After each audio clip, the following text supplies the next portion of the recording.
Hello everybody, and thank you for joining us at the DEI Innovation Summit. My name is Oona, my pronouns are she, hers. I head up DEI at SNAP, that's Diversity, Equity and Inclusion. And I want to acknowledge that today I'm standing here at SNAP's HQ on land that belongs to the Chumash, Tongva and Kish peoples. Now, if you're one of the 20,000 people that tuned in last year to this summit, you know that you're in for a real treat because we like to think of this as the Davos for DEI. Wait, what? You're not a world leader? You know what? Come in anyway. As it happens, honestly, we're looking for leaders everywhere because the need is urgent. We really need you to speak up. We really need you to act because it's when times are tough that we need DEI advocates the most, and times are tough. Pandemics, wars, global warming, global recession, every news headline signals widening inequality. And when it's a fight for survival, DEI is often the first casualty. So we need DEI advocates armed with practical tools, incentives and inspiration. We all need an actual plan for change. And let's be honest, that's where it can get a little bit sketchy. It's where good intentions just evaporate. First, because let me guess, your urgent to-do list is on fire. Second, because your manager's urgent to-do list is on fire. And third, because even if you did get DEI to the very top of your urgent to-do list, you're not actually sure what to do. That's why a group of experts met every other week for one full year to draw up a blueprint for DEI action called the ACT report, ACT, Action to Catalyze Tech. I had the privilege to chair that working group, and we published the ACT report at our first summit a year ago.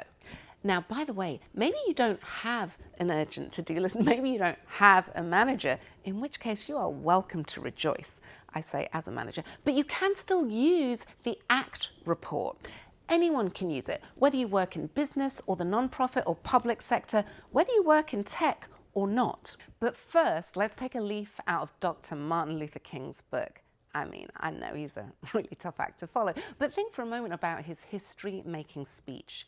You'll remember it was not called, "I have a 10-point plan," because that would not have filled majority groups with inspiration or minority groups with courage. Thing is, Martin Luther King did have a very good plan, but he knew inspiration comes first. That's how he changed history, and that's our starting point today. We want to inspire you because we have a big job for you. We need you to redesign systems, co-create solutions. We want everyone in the corporate world, and particularly those of us in tech, to recognize we have a deep responsibility to be good citizens. And then, most important of all, we want to explain how to operationalize equity. So stick around, please, for some answers, because what happens in tech fundamentally impacts rights and opportunities globally. Every day, countless algorithms are building a new 3D immersive reality, but many communities are already immersed in three-dimensional inequality. They need tech to break down inequality, not hardwire it in. We don't just need an ethical approach to do no harm, we need a values-based approach to do much better.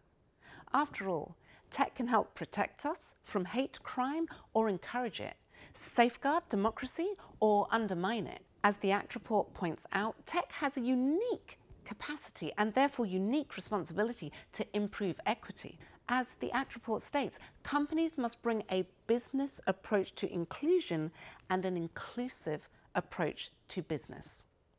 In other words, DEI and business strategies can no longer be separate because we know separate is never equal. The paradigm shift takes place when a company's DEI strategy is fully integrated into its business plan. We need our business strategy and our DEI strategy to be fully aligned.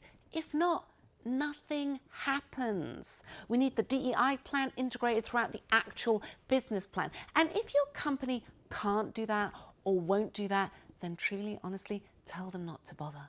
Don't bother with the press releases saying you don't like racism and sexism and every other ism. Don't bother with the statements saying you hope to do better, because hope is not a strategy.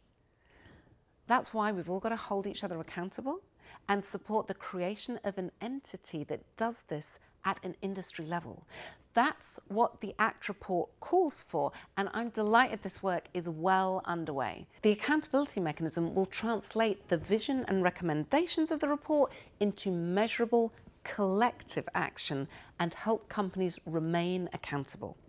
So, to act now and for more information, please visit actreport.com. And here at Snap, it's precisely because we do not have all the answers, I don't think anybody does, that we are funding this cross-industry accountability mechanism for its first 2 years.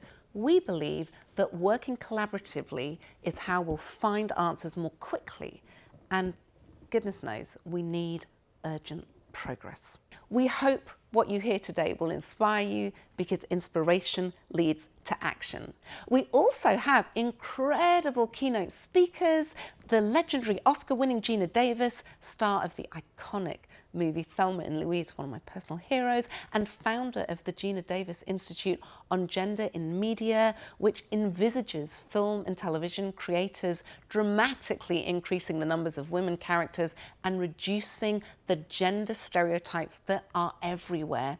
And also one of the hottest talents in Hollywood, star of the film Nope and host of Password, Emmy Award-winning Kiki Palmer, who most recently launched her own digital network, Key TV, that will spotlight a new generation of diverse creators. We also have a legend from the disability rights movement who was behind landmark legislation in America, and we have chief diversity officers and leaders from companies like Twitter, Google, Uber, Spotify, Pinterest, Salesforce, and many, many more. Oh, and more than anything, we have a dream that one day all children will have the same chance of a career in tech, the same chance of success. So we just need to get it to the top of your urgent to-do list and your managers. So download the report, actreport.com. Yes, do that now, whether you're a CEO, a manager, an intern, or even one of those cheeky world leaders. Thank you for joining us today.